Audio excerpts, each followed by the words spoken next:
Nagdurusa kami. Mga hayop kayo. Ikaw na, Bongbong Marcos Bagat. Isa kami sa mga nabunol mo. Isa pa ako sa nangampanya. Pati ka mag-anak ko. Manano ka lang na hayop ka.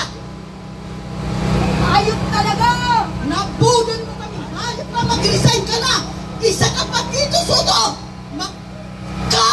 Ay, kandidato ka lang sa impyerno. Pape, si Tito Soto, Pape. May matino na nakaupo dyan. Bobo ka naman sa batas. Hindi ka abogado. Pilit kang umupo dyan. Ang kahirapan ng bansa dahil kayo mga maginawa isa ka ata sa nakatikim. Kaya ganyan ka. Una pa lang at atlasan ka na sa kapangyarihan. Nandamay ka pa. Imbes maganda ang imahe ng pamangkin mo. Dinamay mo pa. Kaya ikaw, Tito Soto, bumaba ka na dyan. Pabalikin mo. Paupuin mo yan ng mga abogado, hindi ikaw. Dahil wala kang alam sa batas. Pa-English ka lang, magaling ka. Pero sa batas, bubo ka. Ayun ka, thank you. At ang sagot ng taong bayan, ang tao, ang bayan, ngayon ay lumalaban. Ang tao, ang bayan, ngayon ay lumalaban. Ang tao, ang bayan, ngayon ay lumalaban. Ang tao, ang bayan, ngayon ay lumalaban. The people united will never be defeated. The people united will never be defeated. The people united will never be defeated. Tumatagundong ang boses ng sambayanang Pilipino. Manginginig ang mga magnanakaw. Papalapit na ang paghukom ng taong bayan. Maniningil na ang sambayanang Pilipino. Simula sa araw na ito, hindi lamang dito sa EDSA Ortigas na daan, dumadaguntong ang panawagan, Marcos Romualdez palayasin. Nagwo-walk out ngayon ang mga mag-aaral sa loob ng UP Diliman.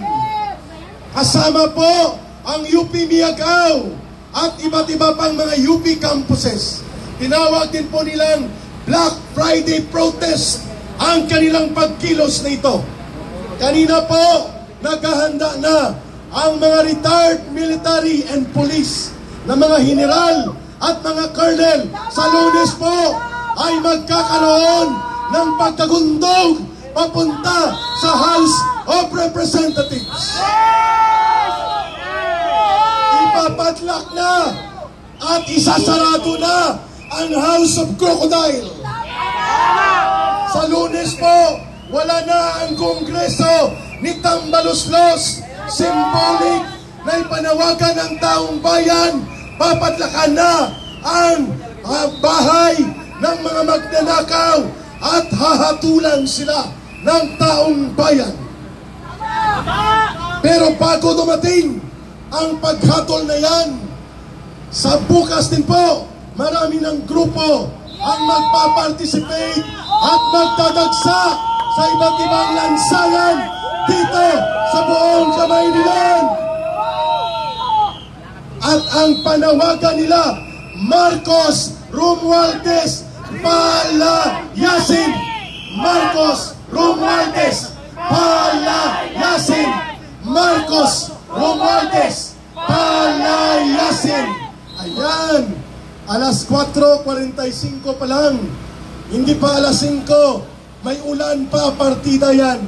Ang taong bayan galit at nananawagan ng pagkakataon ng buhos ng kanilang damdamin ay muling sumiklap upang ang katarungan at katuwiran ay mangingibabaw sa ating bansang minamahal.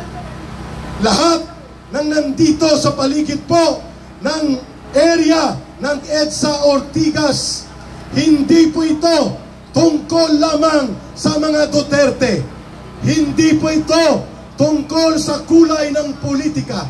Ito po ay tungkol sa ating henerasyon at sa mga kabataan na mga Pilipino na minamahal natin at ninanais natin sila ay hindi magmamana ng isang gobyernong pinaghaharian ng mga magnanakaw. At the count of 5 to 0, sisimulan natin ang unang buwelo ng ating pag-iingay na ang ating mensahe. Ang tao, ang bayan, ngayon ay lumalaban. Ang tao, ang bayan, ngayon ay lumalaban. Ang tao, ang bayan, ngayon ay lumalaban. 5, 4, ilabas ang mga pito, ang mga paltog at pag-ingay. 5, 4, 3, 2, 1, go!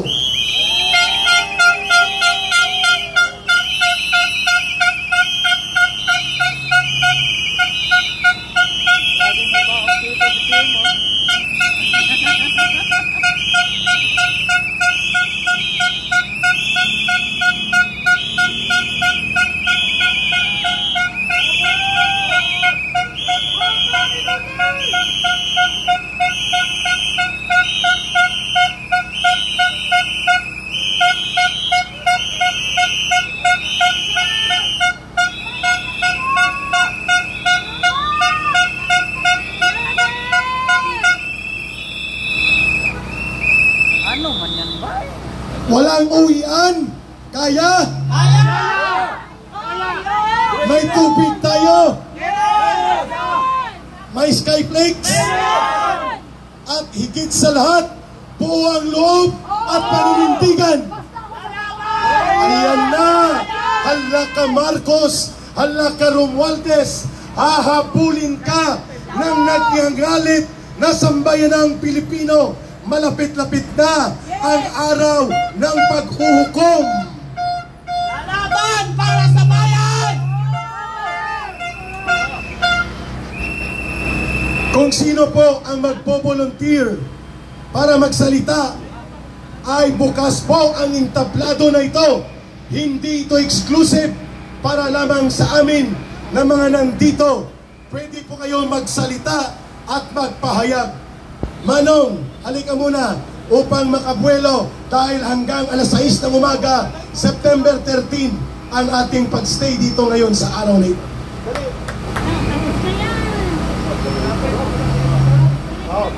At ang sino pa mag-volunteer, pwedeng lumapit dito kina Ka-Eric para sa ating pagpapahayag pagkatapos ni Manong. O sige, si Manong muna, ikaw sunod. Prepare. Ilabas niyo po ang inyong mga saloobin. Ayan, Manong. Halika na dito. Magaling magsalita po ito sapagkat naranasan niya kung paano po ang panluloko ng gobyerno ni Marcos.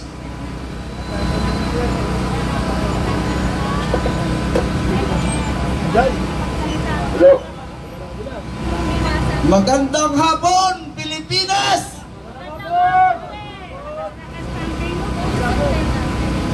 Kaya po tayo naririto sa Israel upang manawagan ng mapayapa at ayaw natin ng gulo.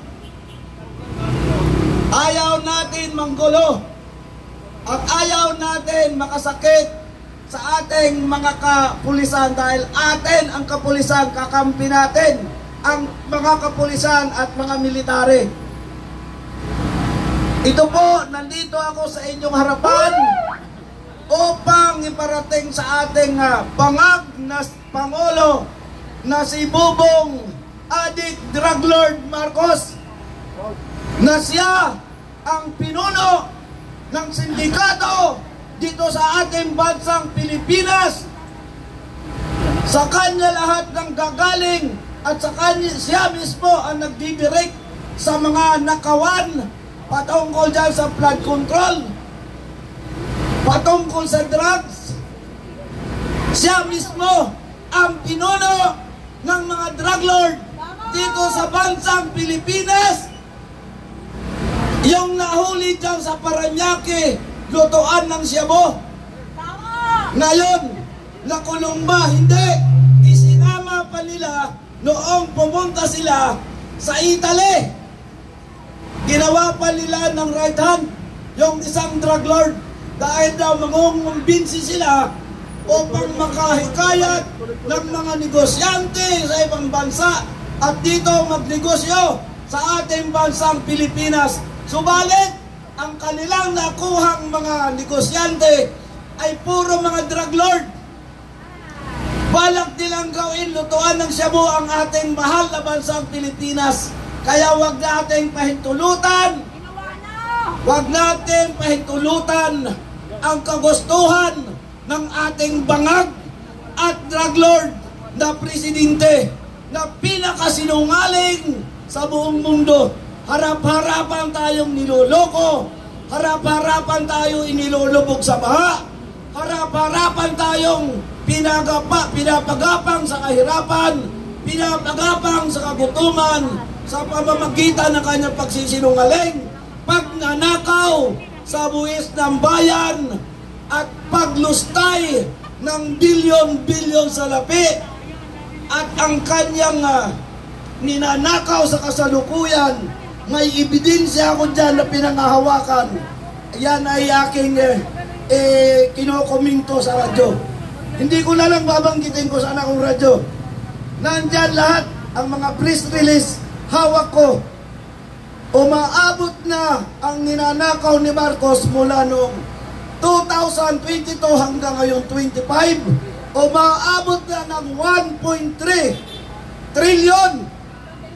1.3 trillion at kamakailan lamang po tinawagan sila ng Hong Kong sapagkat mayroon silang deposito roon na gold umaabot ng 350 tons. Ngayon, idinimanda sila ng Hong Kong. Kaya ngayon, tuloy-tuloy ang investigasyon ng mga Marcos dyan sa lugar ng Hong Kong. Plunderer ang ikinaso sa kanila at ang pira umaabot ng 887 billion dolyar. Ngayon, yung ating mga reporter, hindi natin kaawayan. Pero ang nakapagtataka lang, bakit hindi nila ibinabalita ang patungkol sa pira dyan ng mga Marcos sa Hong Kong at 350 tons gold. Nasaan na sila? Sana ibalita nila yan.